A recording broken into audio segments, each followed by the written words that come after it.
Ọjọ́ àbámẹ́ta tí í ṣe ọjọ́ sátidé ọ̀sẹ̀ tí ó kọjá yìí, èyí tí í ṣe ọjọ́ kẹrìnlélógún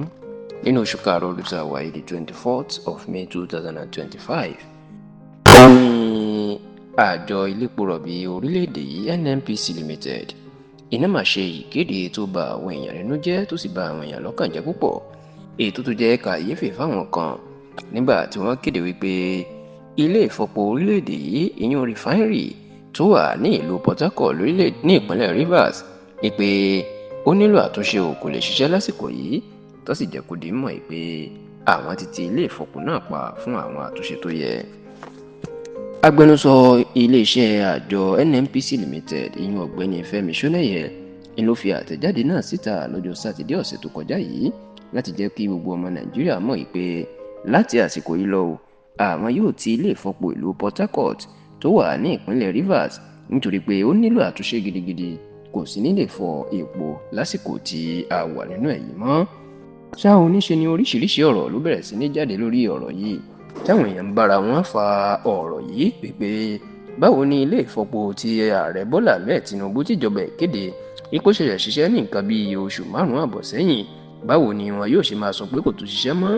epo ti bàjẹ́ àti pé ó nílò àtúnṣe. Ìwádìí tẹlifíṣàn Yorùbá Tòótọ́ fìdí ẹ̀ múlẹ̀ pé àwọn alágbára kan ló máa wà nídìí ìdí tí ilé ìfọpo yóò fi ṣiṣẹ́ mọ́.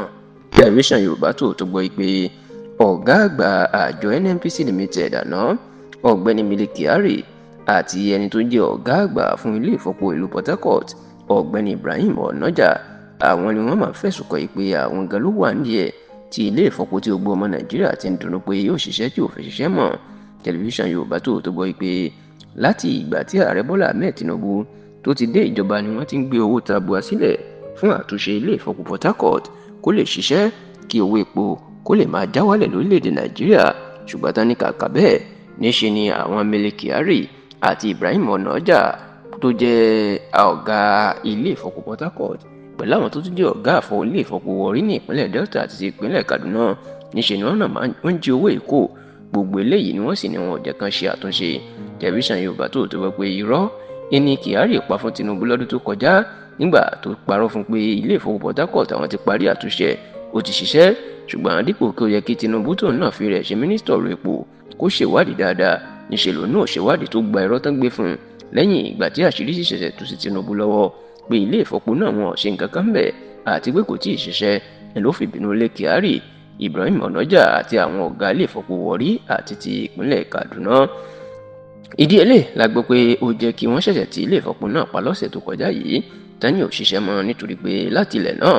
ilé ìfọpo ọ̀hún wọn ní kò ṣiṣẹ́ tó sì láwọn Kyari wọn parọ́ tàn ààrẹ Bọ́lá Ahmed Tinubu ni.